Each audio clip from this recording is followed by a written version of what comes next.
Hi, we are at the Intercontinental Hotel in Sydney. You can see the Harbour Bridge behind us.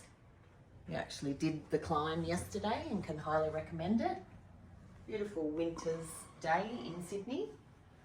And this is our room. So this is a king harbour view room. The hotel has spent billions of dollars on renovation, so everything is completely brand new, including the carpet. They have a well-stocked minibar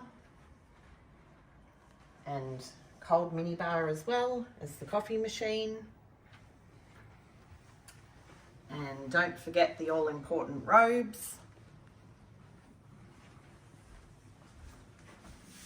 The bathrooms have also had a complete refit, so everything's nice and new. You have all the amenities that you would expect from an Intercontinental hotel.